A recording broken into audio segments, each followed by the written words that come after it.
Payer plus cher son moyen de transport aux heures de pointe, c'est l'une des pistes envisagées par la Confédération pour réduire les pics d'affluence sur les routes ou dans les trains. Selon les experts, les prestations de transport routier et ferroviaire en Suisse devraient augmenter d'environ un quart d'ici 2030. Il faut donc trouver des moyens d'utiliser plus efficacement les capacités de transport existantes. Pour la Confédération, le mobility pricing ou tarification de la mobilité est l'instrument indispensable pour fluidifier le trafic. Alors l'introduction de redevances liées à l'utilisation est certainement la méthode la plus immédiatement applicable, mais est-elle forcément la plus adéquate? Pour en parler, le plaisir de recevoir ce matin Christophe Gemelin, bonjour. Bonjour. Vous êtes géographe et docteur en sciences de l'EPFL, membre de la direction des TL, des transports lausannois. Alors mieux répartir les flux de trafic durant la journée, qu'il s'agisse de la route ou du rail, est-ce que c'est vraiment devenu une nécessité aujourd'hui en Suisse ? Oui, alors on le voit très clairement le matin dans le métro ou le matin sur l'autoroute.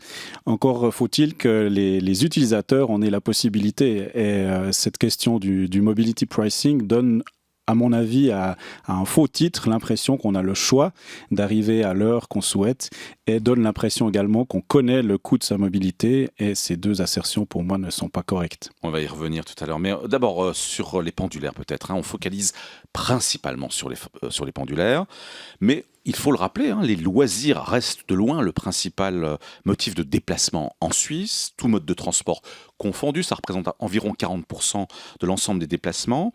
Est-ce que ce paramètre est suffisamment pris en compte ? Alors, il commence à le devenir, mais c'est vrai qu'on a encore une approche souvent très basée sur les heures de pointe, qui deviennent de moins en moins des heures de pointe. Donc, on parle de l'effet dromadaire, c'est-à-dire une grande courbe le matin, une deuxième grande courbe l'après-midi. Et ça donne cette impression-là, mais en fait, c'est en train de devenir plutôt plat, ce qui fait que déjà à 2 heures de l'après-midi, parfois, on n'arrive pas à rentrer dans le métro, où on a des embouteillages. Donc, on a ce phénomène de lissage. Et la principale crainte des planificateurs, c'est que régler le problème des heures de pointe tout seul, indépendamment de la thématique justement des loisirs ou des achats, des déplacements des seniors, qui ont aussi leurs propres habitudes et leurs propres horaires, serait, à mon avis, être traité seulement une toute petite partie du problème. Ne pas focaliser exclusivement sur les pendulaires. Alors, le travail ne représente en gros que le quart des distances parcourues. Une mobilité du travail qui reste le plus souvent choisie, contrairement à des pays comme la France ou l'Espagne, où elle est davantage subie. Est-ce que cette lecture est correcte ? Oui, elle est souvent subie par le fait que c'est l'employeur qui impose des heures d'arrivée ou qui impose des séances, la première séance du matin. Par rapport au sujet de tout à l'heure, il y a prescription, donc je peux le révéler aujourd'hui. C'est vrai que les PFL nous avait dit à l'époque, c'est pas sérieux pour des ingénieurs de commencer à 8h30. Donc ils tenaient à tout prix à rester à 8h15. Et c'est vrai qu'on a encore cette logique souvent que c'est sérieux d'avoir une première séance à 7h du matin ou à 8h du matin, et qu'arriver au travail à 9h15, c'est bon pour des paresseux ou des créatifs. Et tant qu'on ne sort pas de cette logique-là, ce sera difficile d'étaler les heures de pointe. Alors on parle d'une moyenne de l'ordre de 40 minutes de déplacement par jour, mais les pendulaires de longue durée sont de plus en plus nombreux. Est-ce qu'on peut dire qu'aujourd'hui, que la mobilité de plus de 2 heures par jour n'a plus rien d'anecdotique ? Effectivement, elle n'a plus rien d'anecdotique, et ça provient de 2 effets principaux. Le premier, c'est l'effet du marché immobilier, qui fait qu'une fois qu'on a un logement, si on a une compagne ou un compagnon, ça devient difficile de trouver, même avec des formules mathématiques, le lieu idéal de triangulation entre la maison, les écoles et les 2 lieux de travail. Et le deuxième, c'est aussi vraisemblablement l'amélioration des conditions de confort dans les transports publics, qui fait que passer 1 heure dans un train peut équivaloir à quasiment 1 heure de travail. Et donc, à ce moment, l'amélioration de ces conditions de confort a vraisemblablement également aidé à faire de ce temps un temps moins subi et un temps davantage choisi. Est-ce qu'il y a toujours une limite finalement de temps psychologiquement infranchissable à votre avis ? Non, ce qui me semble infranchissable ou une limite, c'est justement le confort, c'est-à-dire passer 2 heures par jour dans des bouchons où on est improductif, ou 2 heures dans des moyens de transport où on n'a pas de moyens de travailler ou de s'évader. Là, ça devient très franchement prohibitif. En revanche, avoir des déplacements relativement lointains où on travaille, c'est une sorte de travail à distance. Et là, pour l'instant, on n'a pas encore vu dans les recherches un effet de seuil. Le Conseil fédéral dit vouloir taxer différemment la mobilité, non pas dans le but de financer les infrastructures de transport, mais pour résoudre ce dont on parle, c'est-à-dire les problèmes de capacité. Est-ce qu'on peut totalement le croire ? Alors, c'est une piste. À ce titre-là, comme toutes les pistes, elle mérite d'être explorée.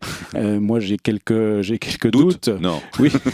Pourquoi ? Eh bien, comme je le disais en introduction, encore faut-il qu'on ait le choix. Ouais. Si vous voulez aller en vacances, que vous n'avez plus d'enfants, vous avez le choix dans vos dates de vacances et éventuellement, vous connaissez le prix du billet d'avion, donc vous allez choisir en toute connaissance de cause. Si vous n'avez pas de choix dans l'heure d'arrivée et qu'en plus, quand on vous demande combien coûte l'utilisation de votre voiture ou votre abonnement de transport public, vous répondez un peu dans le flou. J'ai peur que le critère de prix ne soit pas si incitatif que cela. Quand l'essence était à 2 francs, le trafic automobile a relativement peu évolué. Maintenant, il est à 1,50 franc, il n'a pas quintuplé non plus. Ouais. Alors, en clair, prendre la voiture ou le train aux heures de pointe, ça pourrait coûter cher à l'avenir, même très cher. Vouloir ainsi s'en prendre aussi bien au train qu'à la voiture, est-ce que c'est vraiment judicieux ? Alors, c'est probablement un peu dangereux parce que par rapport à cette problématique de coût, en général, les utilisateurs de transport public, eux, connaissent le coût parce que c'est assez simple, c'est le coût d'un abonnement qui tombe tous les mois ou chaque année. Et donc, toute augmentation de ce coût, elle est directement perceptible. Pour les automobilistes, si on augmentait les taxes, le risque est que ça parte dans un pot déjà extrêmement vaste avec les assurances, l'achat de la voiture, le leasing, etc. Et je crains que le levier financier soit relativement peu opérant et à contrario on pourrait risquer d'avoir un transfert des transports publics à la voiture, étant donné que là par contre l'augmentation se verrait et se ressentirait de façon immédiate. Et si l'on reste un instant sur une augmentation de taxes pour les utilisateurs de trains aux heures de pointe, est-ce qu'à terme ça ne va pas sonner le glas de ce fameux abonnement général ? Oui, alors tout à fait. Ça signifie de renoncer à des titres de transport qui sont actuellement très utilisés et très appréciés par le grand public. Et ça nécessite surtout une armada technologique relativement importante, aussi en termes de facturation. Ma crainte, c'est que ce soit un peu une usine à gaz pour, au final, des effets sur la mobilité relativement minimes. Alors de toute façon, on va vers probablement des prestations différenciées, des prix différenciés. Sur le moyen terme, mais plutôt dans une logique de rendre plus attractif le prix aux heures creuses, de telle sorte de favoriser également l'usage des capacités qui sont restantes en heures creuses, que de taxer des personnes qui n'ont pas vraiment le choix de leur heure d'arrivée. Ouais, donc en quelque sorte, plutôt que de sanctionner, récompenser, ça serait ça la logique. Si on veut que la mobilité reste une liberté, il s'agit de l'aménager et donc de favoriser des nouvelles formes de mobilité avec des prix réduits, plutôt que de taper. Sinon, on peut simplement mettre en place une nouvelle taxe généralisée sans avoir ou augmenter les impôts, sans avoir besoin de recourir à des systèmes technologiques très complexes. Alors concrètement, les abonnements de transport public, la vignette autoroutière, les impôts sur les carburants, les taxes automobiles pourraient être remplacés par un nouveau système tarifaire calculé selon les déplacements effectifs. Vous dites c'est pas vraiment envisageable dans la pratique ? Alors si, dans la pratique, c'est tout à fait envisageable. C'est le cas dans l'État de l'Oregon aux États-Unis, où ils commencent à passer à une taxe au kilomètre et non plus une taxe liée à l'essence. On a quand même l'effet de l'essor des voitures hybrides et peut-être bientôt des voitures électriques, qui montrent bien que continuer d'avoir une taxation sur l'essence va faire perdre des recettes.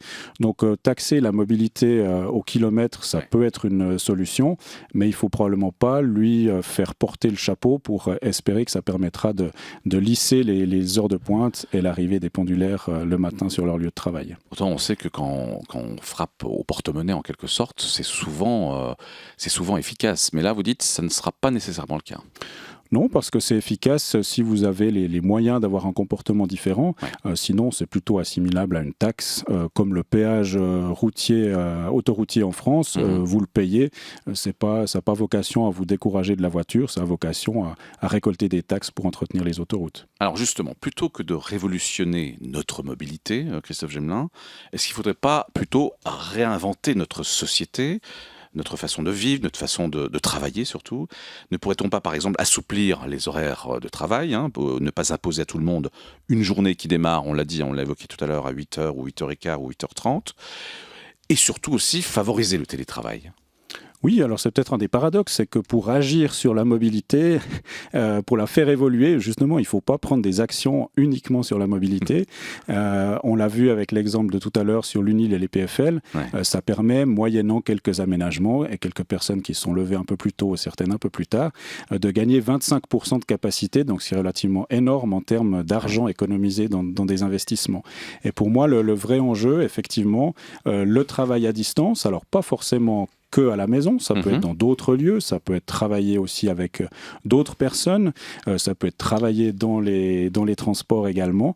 Et tant qu'on n'aura pas cette souplesse, on risque d'avoir beaucoup de peine à modifier les comportements. Il y a certaines villes françaises qui ont institué ce qu'on appelle des bureaux des temps, qui visent à mieux concilier les différents temps, le temps de l'école, le temps du travail, le temps des loisirs, et qui donnent des résultats extrêmement intéressants, avec des mesures qui peuvent être tout à fait entre guillemets bas de gamme, mais avec un effet de levier extrêmement important. Et ça, c'est pas du ressort évidemment de la Confédération, ce serait plutôt du ressort des cantons. Ce serait aussi surtout du ressort des entreprises privées, qui pourraient dire à leurs employés, plutôt que les obliger à timbrer avant telle heure, de les inciter à timbrer après telle heure, et de mieux organiser, par exemple, la première séance n'a lieu qu'à 10 heures, et auparavant, le collaborateur gère son temps comme il le souhaite. Oui, c'est pas facile à faire accepter, surtout pour la fin de la journée de travail, évidemment, parce que qui démarre plus tard, évidemment, termine plus tard. Mais pour certains, ça convient très bien. Ceux qui n'ont pas d'enfants à les rechercher à l'école ou autre peuvent accepter de travailler plus tard. En rentrant plus tard, ils sont aussi hors des heures de pointe du soir. Donc, il y a également des avantages vis-à-vis de ça. Ça peut être aussi des personnes qui font des journées plus courtes, qui commencent tard le matin, qui finissent tôt le soir. Et puis, la journée suivante, vont se faire une journée plus importante à la maison avec davantage d'heures.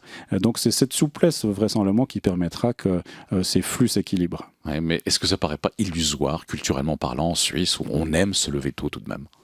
Alors, je vous renvoie à la question de Gulliver en 1964, où est-ce qu'on est un bon Suisse si on se lève après 8h30, sauf erreur. La réponse était non, sauf erreur.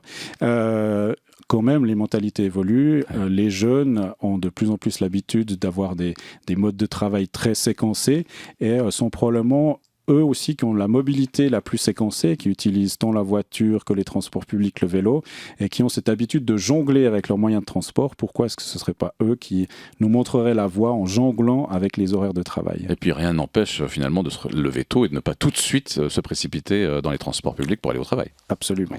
Alors, décaler les heures de cours, on l'a entendu le sujet tout à l'heure à 7h30, décaler les heures de cours d'école ou d'université, est-ce que, comme ça a été fait par exemple d'ailleurs à Lausanne, est-ce que c'est une piste sérieuse et surtout généralisable à suivre? Alors à mon avis, oui. Il y a également toute une série d'études qui montrent, par exemple, que les adolescents sont loin d'être les plus efficaces tôt le matin. Je le constate moi-même en ayant un à la maison. Et c'est vrai que aménager les heures de début de cours, par exemple pour les gymnases, là où il n'y aura justement pas besoin d'amener des enfants à l'école, les gymnasiens peuvent se rendre de façon indépendante, à mon avis, serait une piste. Alors effectivement, ça implique peut-être d'avoir des cours qui se terminent plus tard. Mais du point de vue des besoins physiologiques des adolescents, du point de vue de l'attractivité des cours en classe et du point de vue de la mobilité, ça pourrait être un exemple intéressant. Mais est-ce qu'il n'y a pas quelque chose, au fond, assez curieux, assez choquant, je dirais, d'organiser son monde, que ce soit le monde du travail, le monde des loisirs, le monde social d'une manière générale, en fonction des congestions du trafic? Ça paraît un peu bizarre quand même, non? Est-ce qu'il ne faudrait pas plutôt, je ne sais pas moi, adapter les transports justement à notre monde plutôt que l'inverse? Alors, c'est ce qu'on est encore en train de faire, Oui. mais on va arriver vraisemblablement à une limite. Une fois que les travaux de Léman 2030 seront terminés, vraisemblablement que ce sera difficile de rajouter une 5e, une 6e voie CFF.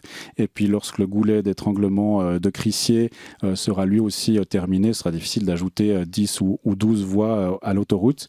Et donc, fatalement, à un moment, les frais d'investissement seront vraiment beaucoup trop élevés.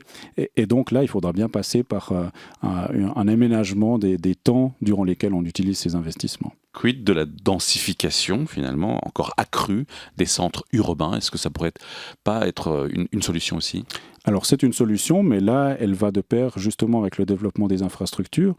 Si on prend le plateau des Plaines du Loup à Lausanne, là où il y a des stades actuellement, qui va accueillir plus de 13 500 nouveaux habitants et emplois, une infrastructure ad hoc, le M3, sera construite.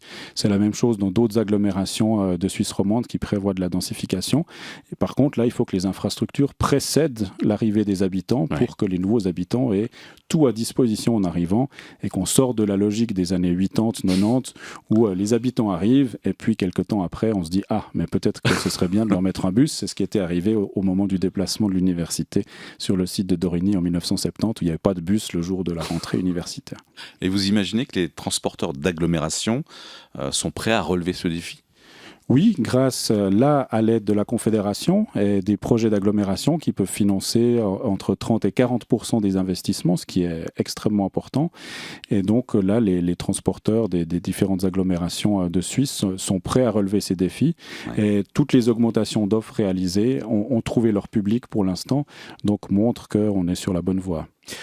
Sur la bonne voie, c'est l'occasion d'en parler justement, sans jeu de mots, avec Sandra Zimmerli et Laurence Bollemet qui nous ont rejoints pour la presse. J'aimerais bien vous entendre sur certains articles de presse, ça tombe bien puisqu'on parle notamment des chantiers complexes du programme Léman 2030 qui commence à fleurir le long des rails et en particulier entre Renan et Lausanne-Lens. Avec la construction d'une 4e voie et pas encore la 5e et 6e dont vous parliez tout à l'heure, dont la mise en circulation est prévue en 2020, c'est ce que rappelle le quotidien 24 heures.